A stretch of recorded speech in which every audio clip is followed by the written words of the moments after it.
Where are you sitting, Don Man? Oh, okay. There we go. Thank you.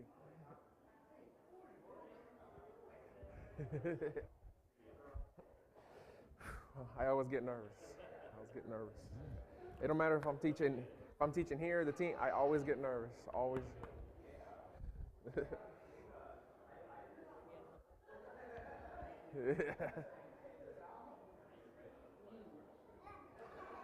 All right, everybody. The bell rang.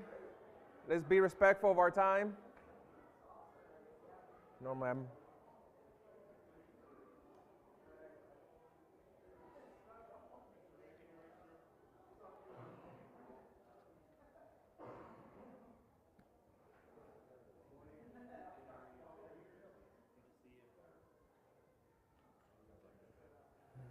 Oh.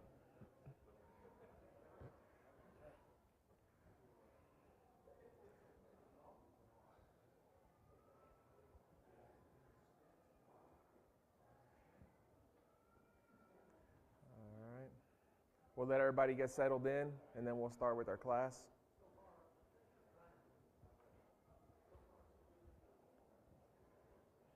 All right. My topic for today is on growth. Before we start with our class, I'm going to start with a word of prayer, and then I'll get into it. Dear Lord, thank you for this day. Thank you for this time. Thank you for the willingness that you give us to be here. Thank you for giving us the availability to be here. Thank you for the better weather that you're bringing to us, for the sunshine. I ask you to be with all of us as we're going to study a portion of your word, to be able to examine it, put it into our hearts and into our minds, and to put it into practice. In the name of your Son, Jesus. Amen. Whenever I think of growth, the very first thing I thought was, well, we need the church to grow. So that's going to be one of the topics I'm going to talk about. And then I started kind of thinking, I was like, growth. For some reason, I've always wanted to do a garden but never done one. I don't have the time, and I don't think I'm really patient enough to grow a garden. I've noticed, I know people who have grown them, and I mean, they take their time and do it. And that's kind of what led me to what's going to be our scripture reading kind of for the class, is the parable of the sower. I'm going to read that real quick, and then I'll go into the topics I'm going to talk about on growth. And I'm going to read the Mark version, Mark chapter 4, verses 1 through 9. And again he began to teach by the sea, and a great multitude was gathered to him, so that he got into a boat and sat into the sea, and the whole multitude was on the land facing the sea. Then he taught them many things by parables, and said to them in his teachings, Listen, behold, a sower went out to sow, and it happened, as he sowed, that some seed fell by the wayside, and the birds of the air came and devoured it. Some fell on stony ground, where it did not have much earth, and immediately it sprang up, because it had no depth, and it had no depth of earth. But then the sun was up, and it scorched, and because it had no root, it withered away.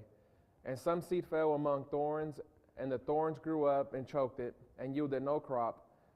But other seed fell on good ground, and yielded a crop, and sprang up, increased, and produced, some 30-fold, some 60, and some 100. And he said to them, He who has ears to hear, let him hear. Like I said, the first thing I thought of was church growth. And then the next thing I thought of with me and Nancy was how our family grew. As you guys can see, I was going to say I just had a baby, but I didn't have it. Nancy had it. And I just got to thinking, I was like, the man, when it comes to having a baby, at least I feel like this sometimes, we were like you guys ever have a group project I thought about in school, and the guy who does the least amount of work and still gets all the credit for doing the work? That's my intake on having Isaac. Nancy did all the work, but for some reason I get a lot of the credit when I did the most minimal amount, other than cheering her on. Like, go! And then the next thing I thought of was personal growth. So today I want to kind of discuss how the church can grow, how we can grow personally, and how our family can grow. And feel welcome to throw some comments in as you want, and I'll do my very best to answer them the best I can. If I had to ask you guys, do we want the church to grow? I think all of us would say yes. I think that's kind of a no-brainer. I would hope that would be something that we would all want to do, is for the church to grow. But why? Is it just because it's like a common just theme that we all say, like, oh yes, I want the church to grow, I want this. But what is your why? And then after you figure out what your why is, what are you going to do to achieve that? Sometimes it's just easy to just go through like the motions and be like, oh yes, I want this. Have you guys ever been driving? And this happens to me in the early mornings. And you're going and you're like, did I just run a red light? Or was that a stop sign? Or like, good thing it's 4 o'clock in the morning, not a lot of cars out, because if it was more of a busy time, I probably would have got hit or something. Like, we cannot have that kind of mentality as we're trying to purposely do something like growing. Whether it be like we're going to talk about in the church, on a personal level, or on a family level, we need to be more intentional and purposeful on how we want to grow and how we want to achieve that. Yes, sometimes we make plans for stuff, and guess what? They don't happen. But it doesn't mean that we can't have a purpose with trying to achieve, to try to grow something. Now, if we go to Matthew chapter 28, we're also commanded to go and to help grow the church. It's to the Great Commission. I'm going to read verses 18 through 20 on Matthew 28. And Jesus came and spoke to them, saying, oh wait, I hear pages turning. I'll give you guys a little bit of time. All right, Matthew 28, 18 and 20. And Jesus came and spoke to them, saying, all authority has been given to me in heaven and on earth. Go therefore and make disciples of all the nations, baptizing them in the name of the Father and of the Son and the Holy Spirit, teaching them to observe all things that I have commanded you. And lo, I am with you always, even to the end of age. I got into listening to podcasts, and I listened to the GBN a lot, to Aaron Gallagher. And him, and I think that his partner's name is Scott, we're talking about how a lot of us have this mentality of we just need to get them in the water, need to grow them to get them in the water. Let's get them baptized. And for a moment, I was like, yeah, I would agree with that. Would you guys agree that a lot of us, when we get kind of new visitors coming in, we want to teach them properly, want to teach them the Bible, teach them the plan of salvation, and get them baptized, but just not to get them in the water? What's the full purpose of us trying to grow and groom to create, not to get people baptized, but to make disciples? That was what they were kind of going to, and I thought that was a curious take, and I started kind of doing my own thoughts and kind of trying to elaborate that. Was when we have personal Bible studies with people, what is our end outcome?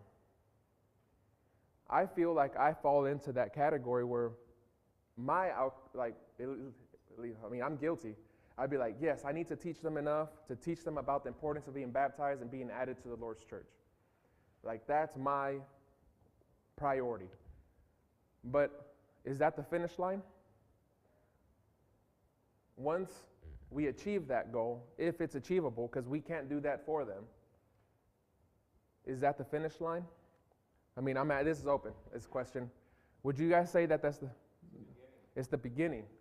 And unfortunately, people like I'm not saying like me in general, because I do want to continue to teach and teach more, but some of us kind of get more laxed, I would say. Once we get to that point, as somebody who's had Bible studies, me being guilty of it, I think we get a little more relaxed. Wouldn't you say, Dan? You've done a lot of Bible studies, you've baptized a lot of people.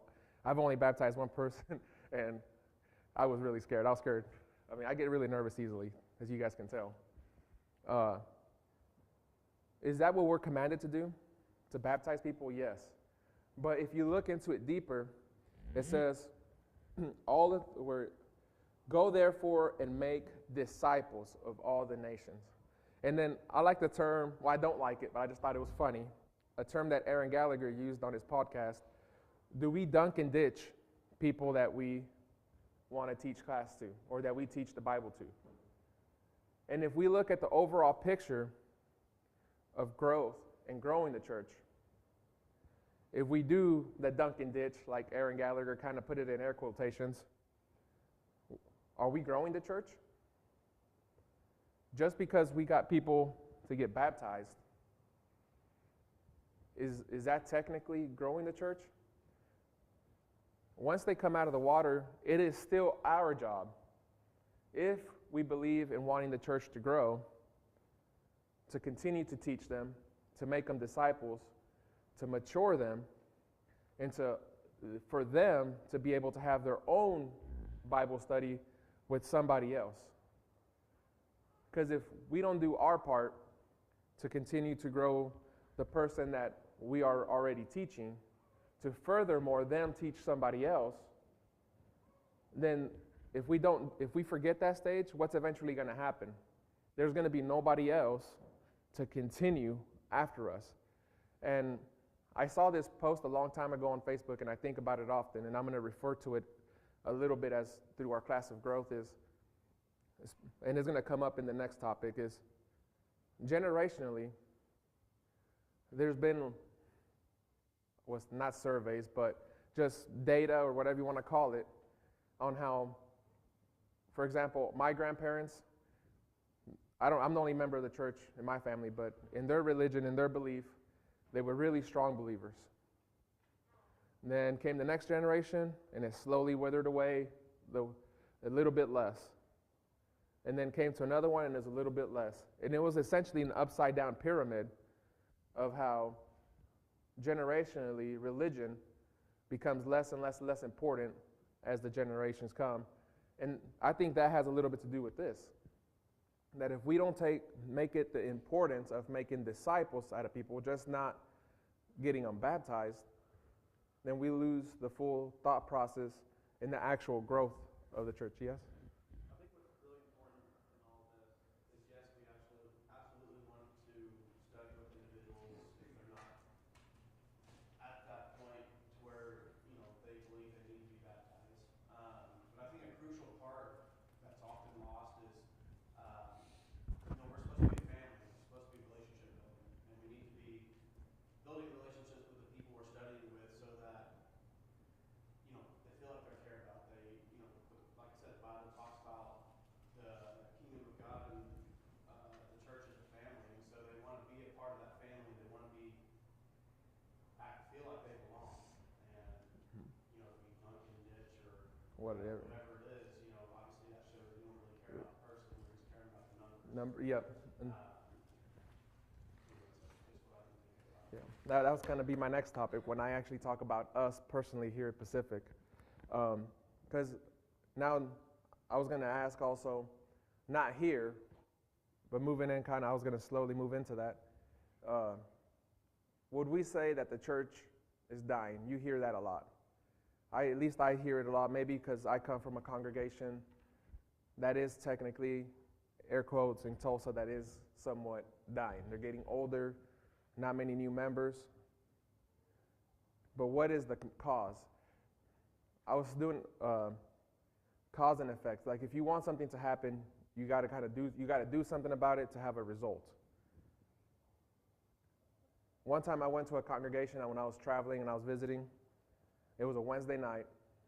They said they were open on Google.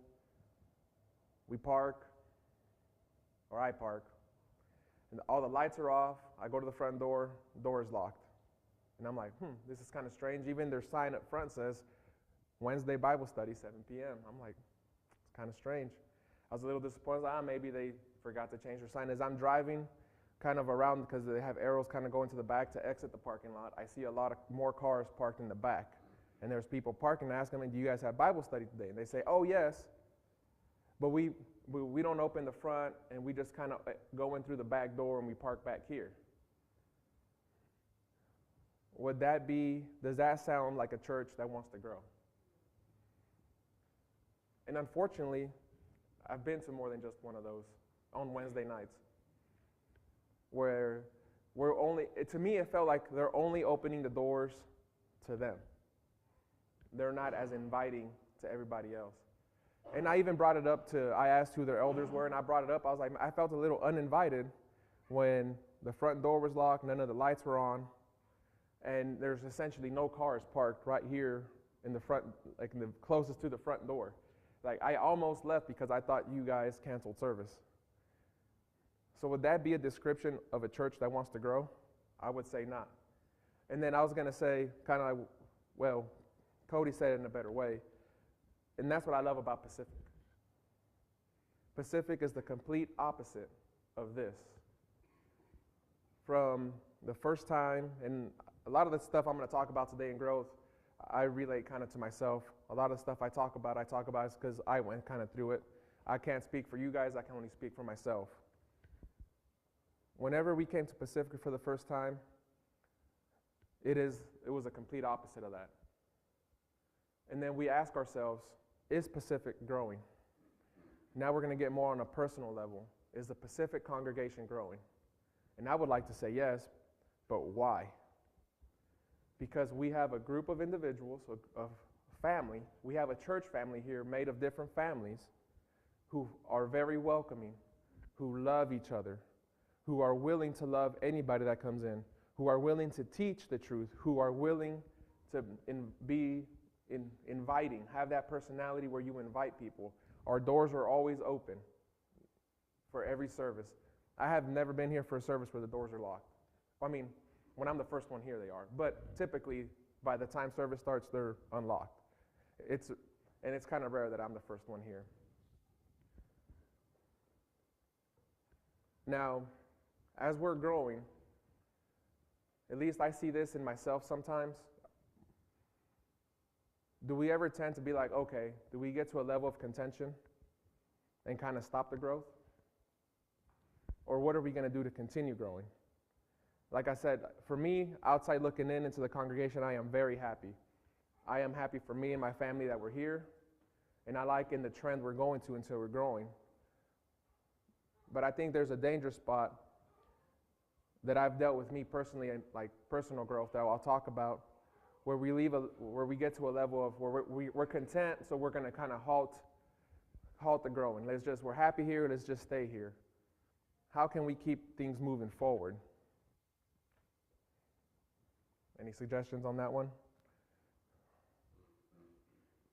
How about by adding more responsibility? We did this in our men's meeting by creating goals for us as a congregation. By being more active in things around the congregation, in the community, reaching out. I think we're doing very good where I think this year we're doing 2 door knockings this year, right, compared to the one we did last year. There's a lot of things going on, and my sister used to say this to me all the time. She's like, you're all gas and no brakes. And I think we need to have that mentality here, because she says that when I get something in my head, I'm like, full force, let's go do it. Like, I have like nothing stopping me. Once I get something in my head, there's nothing taking that idea out of my head, and there's nothing stopping me. And I'm so tunnel vision sometimes that's how I go. And I think that's how we kind of have to be in a way, but not tunnel vision, but all gas and no brakes. Like, keep moving forward. Don't ever slow down. Just keep going. And that's essentially all I have. You do?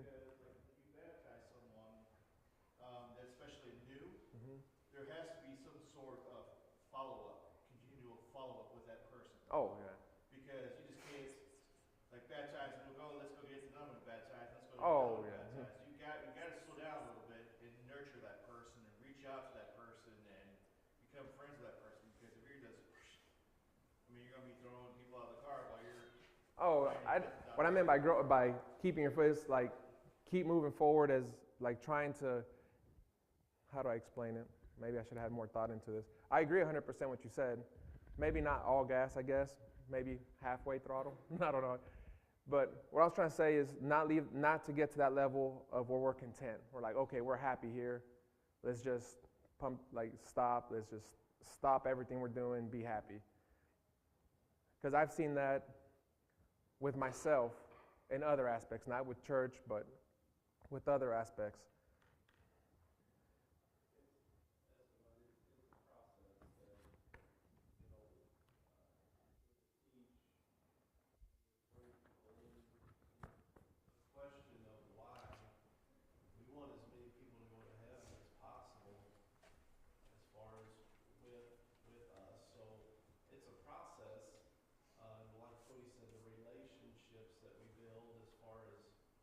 Before and during, and maybe that is something more than likely that we have to work on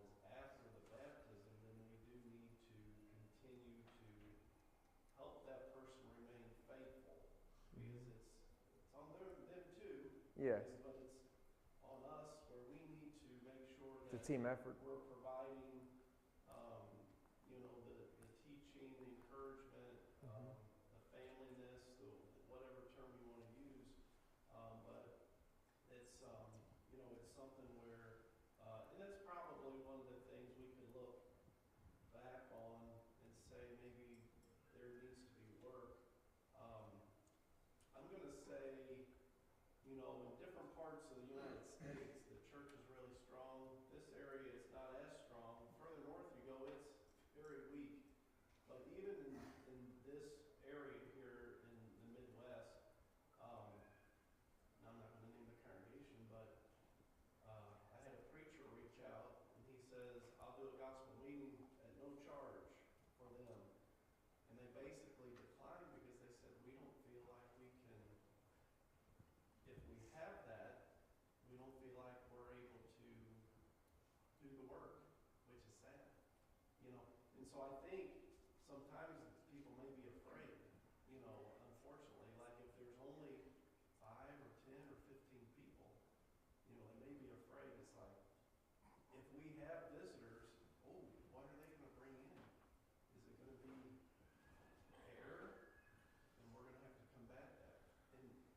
And I know that's not the right way to think, but that's what I've gotten from Realistically. congregations who say, we can't do that because, and I feel, or how I interpret it, is that we're afraid that, if we're not able to do the study, or if we're not able to, help them along, so I guess they feel like the status quo is okay, which is not. And I think we here at Pacific do a good job at that, because I think we've even talked about having a new converts class or something of the sort. GBN is actually going to have a class to where we can go in there and kind of hear them out or get their material. And Don Blackwell is going to do that. I'm just waiting for it to come out so that I can take a look at it and see if it's something that would be beneficial to us. It hasn't came out yet. And that's what I've been kind of thinking of is the whole term that Duncan, yes, Jerry?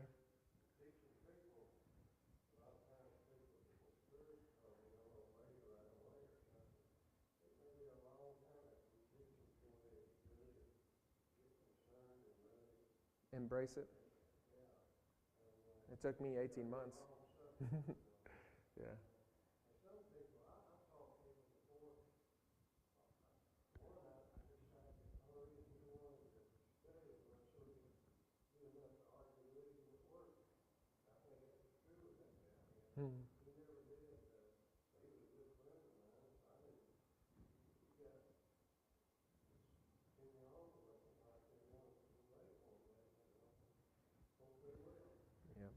And that's not up to us, like you said, it's up to them. But I just thought that was interesting when I heard that about the congregational growth and how sometimes we think we're growing, but actually we're not doing the full purpose in making disciples out of people. I thought that was an interesting topic to discuss. And the next one is personal growth that I want to talk about, us personally. Whenever we hear personal growth, I was thinking about, for example, in our careers, either economically, physically, health-wise, mentally. I would like to say that a lot of us have goals for ourselves, whether that be at work, like I said, for ourselves, for our health, whatever the case may be. Is that fair to say that all of us have some kind of goal, some way, somehow? I think that would be fair to say. Now, how much time and dedication do you put towards that goal? And it's hard to embrace because sometimes we have too much things going on. Now, when you hear the word growth, what's the first thing that comes to your mind? More people? But how about on a personal level? The more you know. All right. Who here has recently been either promoted or given a raise at work? Cody? And how did you achieve that?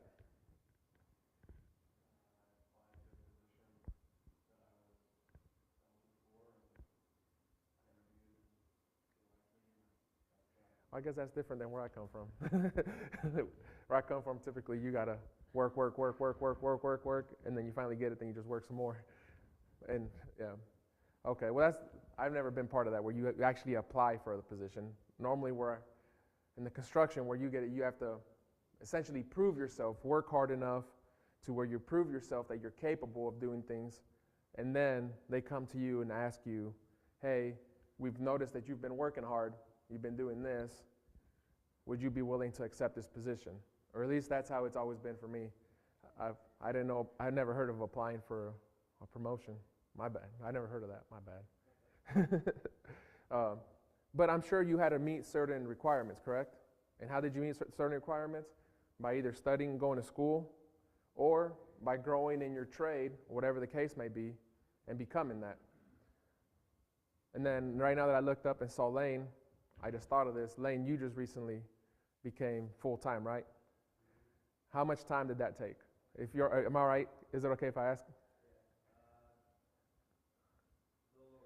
A little over 2 years. How much sleep did you lose over those 2 years? I'll say it out loud, but the other day when I found out that Lane got his position, I went up to him and I told him, like, dude, I'm happy for you, because there were some days that you would show up and you just look dog tired. You just look like your eyes are barely, like you kind of have to hold them up yourself to keep them open. But you did it. You're still here. You still came. And even through all that, you have a newlywed. I think you got married through the process, right? It was in the middle of the process, got married, and he achieved his goal. Took a lot of time, a lot of effort, a lot of loss of sleep, and a lot of sacrifice. A lot of extra hours going into it. Now, how many of us have spiritual goals? How many of us have things that we personally want to do spiritually? We should all have them, but I mean, and this is going to be more of a kind of, I read the parable of the sower to begin the class. Which soil are you? There's 4 different types of soils. And if you have goals and you're aspiring to grow spiritually, what soil do we need to be? But sometimes we all think we're the 4th soil, or at least I thought I was, until I started digging a little deeper in myself. And I was like, well, technically, I don't know if I'm there all the way quite yet. I went through a phase right before I started coming to Pacific, and I thought of that phase, where I was working a lot, and I slowly saw a decline in my faith. Because I let other things, I was the 3rd soil. If you guys want to know, I was that 3rd soil who, yes, I believed, yes, I did, but I was in between the one with the thorns, and if work came up, all right, I'm missing church, I'm going to go to work. Easily. I mean, it was a no-brainer, just boom. I mean, it was sometimes on a volunteer basis, like, oh, if you want to come in, you can come in and work extra. So I made the decision. I'm talking about 2 years ago or so. I would make the decision to choose that over coming to church. It wasn't like I had to be there. I wanted to be there. Why? Because I had no aspiration. I had nothing. And I keep thinking of the word aspiring because of the men's class we're taking on Tuesdays to be aspiring leaders. Or what's the actual name of it, Dan? Aspiring something, the elders. What's the actual name? I don't know. But the word is... Yeah, but Aubrey Johnson, or he uses that aspiringly. He says that a lot. He's like, every class he just says that, like, what are you aspiring to be? And that kind of just stuck to me. Like, if you want to mature into something, you have to want it. You have to aspire to it. So how do we want something? By setting goals for ourselves. Just like I set goals, I just got a new job working for this company, and I made goals for myself on what I want to accomplish there.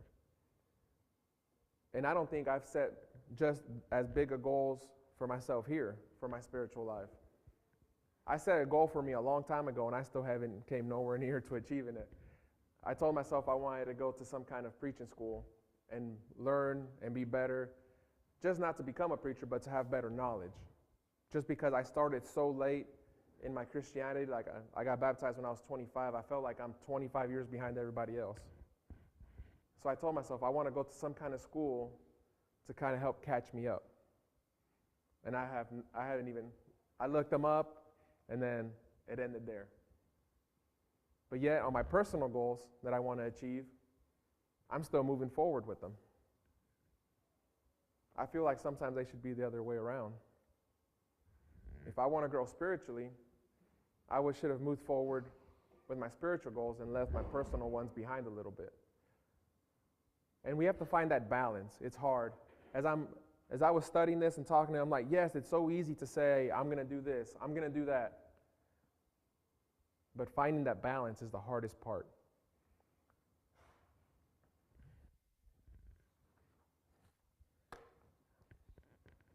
And then I thought to myself, why would I want to grow spiritually? Why should we grow spiritually? Do we want to see our family grow? But in what levels do we want to see our family grow? Like I said, our family is growing in number. And I think that number's stopping right there. But what are other ways that our family can grow? My kids don't play sports yet. They're still too little. But I know my sister and I have other family members. Nancy has a nephew who's playing soccer in Europe right now. Why? Because they took the time and invested money in all these clubs and all this stuff that he didn't get a scholarship, but he's competing in Europe to hopefully get a position to continue to play over there. How many of us were able to say, or just us in general, we went to school and got a degree? I think you two, I'm looking at you guys. You guys both got a degree in something, right? Brady and Cody. How long was your guys', how many years did you guys have to go to school for? 7? Wow. 4? 7. I'm going to focus on the 7. And now that I'm looking at your dad did, the other day did tell me that you were like deep into them books. How much time did that take to get there? 7 years, but not just, but I'm talking about actual time. Just like Lane, you probably lost a lot of sleep too. Were you two dating during that time? How was that? I'm just curious. I'm sorry, I'm getting personal. That was probably rough on that too, right? It takes a lot of time and sacrifice to achieve things. And that's more on a personal, not family growth, sorry. I'm getting back to it. I just saw you guys and I thought of that. What is it that we want for our family and growth? Getting back on track here. What is the number one goal that we would want for our family? Go to heaven. The first thing me and Nancy were talking about the other day, we're like, man, we really need to get things lined out for the kids. And what was the first thing we did? We opened up an account for Natalia for her college fund. What's the next thing we did? We started something for Trinity, which I know a lot of you guys don't know about Trinity, but that's a girl we take care of back home in Oklahoma. We're not really take care of because she doesn't live with us, but Nancy helps her along the way with certain things. And then we're like, now we have Isaac. Like, do we need to open up another one for Isaac, or what's our next step? Our mind tends to typically just go to secular stuff.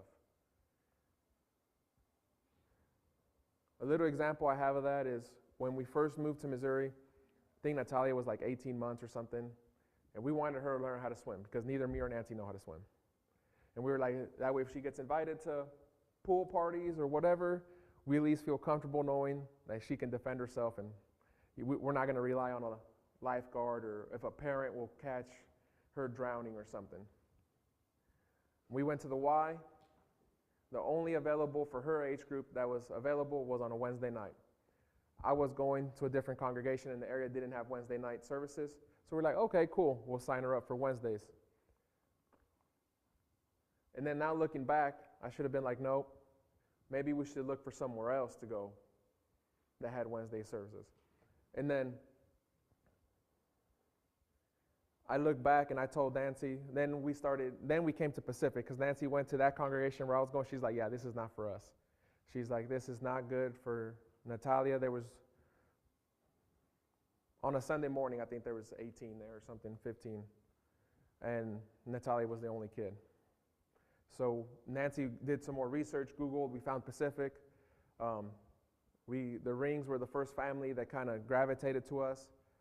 And they were telling us how they would make their kids miss soccer games and stuff on Wednesday nights to come to church. And I told Nancy, we immediately need to pull Natalia out of swimming lessons and start coming here. We just need to lose out on the money we paid for her swimming lessons, and we did. We pulled her out. We're not, and then we signed her up for Saturday mornings instead for the next quarter. We just missed out on that, whatever we spent, which wasn't very much. Don't remember how much it was. And we started coming here on Wednesday nights, and then we eventually just started coming here all the time. Because our focus was, I want her to learn how to do this. I want her to learn how to do this. But sometimes we don't put our focus on growing our family spiritually. Joshua 24:15. I want to read the end of that verse. But as for me and my house, we will serve the Lord. There's a lot of decorations with that. We had 2 or 3 at our house in Oklahoma. We don't have any really decorations here at this house. But I would say a lot of us here have something similar to that at our house, or some of us would, right? I think I've been to a few of your guys' houses and I've seen it. But for me and my house, we will serve the Lord. Now, when our kids see that,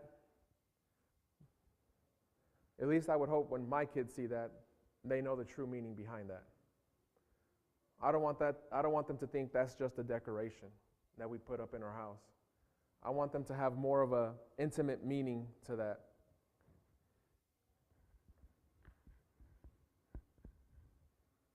What are little things that we can do to grow our family in faith? Just not in number, just not in secular activities. And then Tuesday's 6 o'clock class that we had was actually, it was interesting. It was talking about how we can influence us as men, it was our men's study, influence the family. And I came up with some stuff that we can do to further our influence in our family and to grow it spiritually as well. We have daily Bible readings with Natalia. Whether she pays attention or not, it's a whole different ball game. Whole different ball game. We pray together as a family. I want to say at least 3 times a day. When we eat, and then at night, and then on the weekends in the morning also. If I don't work that weekend. We go to every single time the doors are open here, we're here, or we try to be here. If we can, we take her to extracurricular little activities. Like yesterday, we went to the Hearst home. How many of us are taking those extra steps to grow our family spiritually? Because it's so easy to get caught up. Just last week, I had a little this is too much for me. Isaac was a little sick. Natalia was wanting attention. And then I was like, you know what? Let's all just go to sleep. It was nighttime. We didn't even read Bible study that night. We just prayed and everybody go to sleep. And it can be that way sometimes. And I was focusing on no, and then, I don't know, it was a crazy week last week. But what are some other ideas? I want to hear from you guys who've probably had older kids and growing. What are some ways that we can grow our family spiritually? None? One that I think that anyone can do is real simple, is just focus on teaching moments. When the child has a question about something, how can I relate that to my relationship with God that I want them to have someday? So whatever it is, they say they see something in the outside, they see an animal or whatever it is. You can talk to them about how God created that animal, and then eventually, if you ask them, well, who made whatever it is they saw, and then their answer is going to be God. And then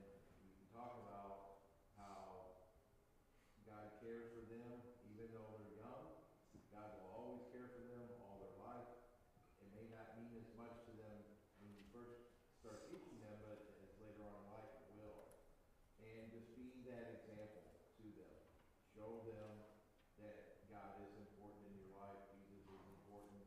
How you can do that in so many different ways that you can do that. I think sometimes we get caught up on the fact that we need to be here, and we do. Yeah. I'm not saying we don't. But we have to realize that I can honor God in every role of my life. My work role, my husband role, my father role, well, for me now, grandfather role. There's a way to honor God in that. And we have to look for those ways sometimes and be open to that. But look for teaching moments every chance you get. Maybe point them to a scripture whenever they bring up something. You know, what does God say about that? Here in the Bible, in scripture, God says this, whatever it is. And you can teach them. One of the things Jill did a lot of is when they would not follow the rules, say, mom and dad made the rule. But one of the reasons we made the rules is because God tells us to teach you discipline, to teach you to do right. And when you don't do right, mom and dad are not happy. Well, maybe that's the wrong term, but mom and dad are not pleased.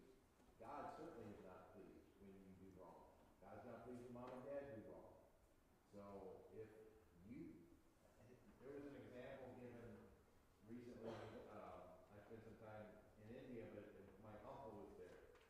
And he said one of the rules in their house when he was growing up is you didn't complain about the food or you left the table and you didn't get a meal till the next one. You didn't get anything to eat till the next meal. That was the rule. Well, he said one time his dad, who made the rule, complained about the food. And everybody's like, Dad complained about the food. Does that mean we get to complain? And he saw the reaction of his kids. My grandfather did. And he said, so he stood up and he said, a rule is a rule. I don't get another meal till the next one. And he left the room, left the kitchen, left the dining room. And he went and sat in the living room while he ate. And he didn't eat until the next meal. Yeah. Now you would think, well, he's the one that sets the rules, so he can do whatever he wants. But he's decided that it was more important for his kids to realize how important that rule was. And he said, rules are rules. I broke it, I'm going to suffer the consequences too. So if our kids never see us make a mistake and own up to it, how are they ever going to do that? That was the lesson I took from that. He taught his kids, when you mess up, you own it, you take responsibility for it, you pay the consequences, and next time you try to do better. So that was a teaching moment, and there's lots of those throughout, the day. There's all kinds of teaching moments you can get, and sometimes we focus on the big things, but it's the little things that eventually become big things. Yeah. Now that you say that, I have to give a lot of credit to Nancy. She does that a lot. When you're saying, like, Natalia will be like, oh, where did the doggy come from? And Nancy will be, it came from God. And now when we asked her the other day, where did Faith come from? That's our dog's name. It came from God. And that's cool. I never thought about the little things like that, which I give a lot of credit to Nancy on our kids for, because I'm at work most of the time. Anybody else have any other on how we can grow our family spiritually? I think when kids get looking at doing the Christian activities, we need to be encouraging them. For example, like Luke, when he wanted to go to camp, I think that was a shocker with me and Laura. Him wanting to go to camp, but we were both, yeah, go. We'll have a good time. And even though there's no AC or anything like that, but yeah, it was a great thing he wanted to be involved in, and he loved it, and he's looking forward to this upcoming summer going again. That's good. That is a very key point that, I obviously didn't touch on, is being an encouragement to them. The only thing I thought of, because right now I looked over that way, is I took Natalia to that playground over there, and it's a little bit designed for a little bit bigger kids. And she got up on the first step, and she's like, no. I'm scared. I can't do it. And of course, I was like, yes, you can, baby. You can do anything you want to do. If you want to do it, you can do it. And she did it with a little bit of help of me pushing her up. And then she was so excited at the end of the time. But of course, that's on a secular activity, which I kind of the same meaning behind it. So that's very true, encouraging them. And we have a lot of events coming up for the teens and the kids coming up that we can probably be a little encouraging for if they want to go. We have the Dexter rally that we're going to go to. We have our own youth rally here, camp, and there's one more I think I'm missing. Oh, and then we had it yesterday, the youth devo. Anybody else have any comments? Esteban, Yeah. the lifestyle. Before you have kids, when you have kids, when you have grandkids, like every day, I don't even know how much time our kids will spend in the Bible, but obviously Emily teaches them, and they have morning Bible time. The boys lead devotionals. The boys, we have night Bible time every day. Sometimes that's just a few songs. Sometimes that's teaching them divorce and remarriage and how that works from a young age, and teaching them, hard things, but from a young age, learning it. Hard subjects we teach during that time.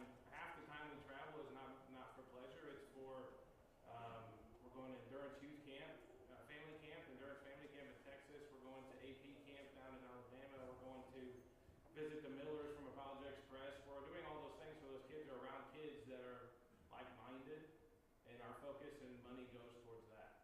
And every day, every opportunity to teach them how to be a man.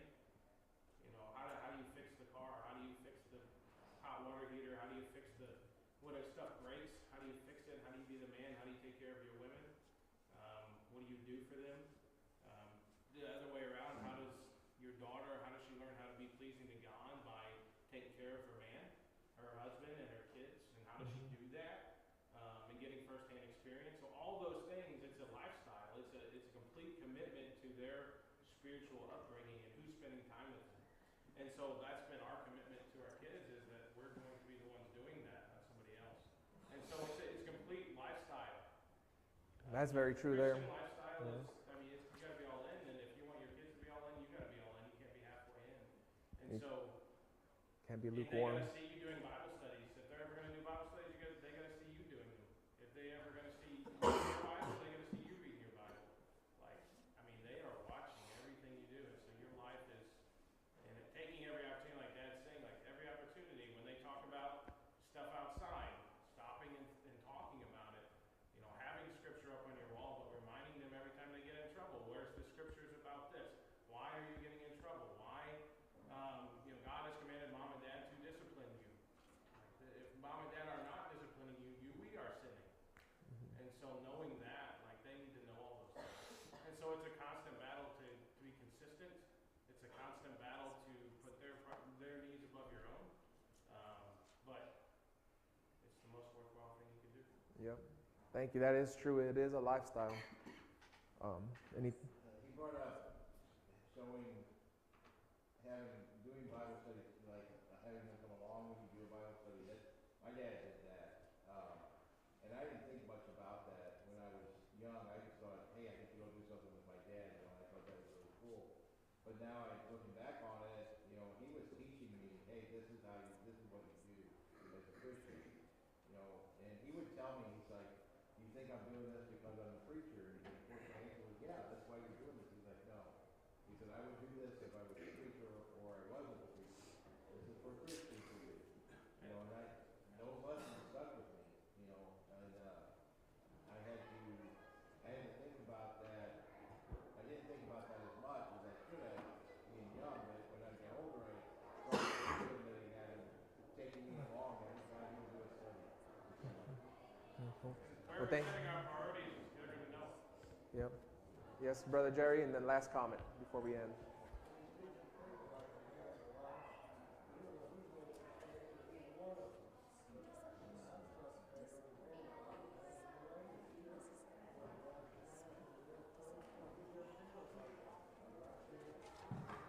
Very true. All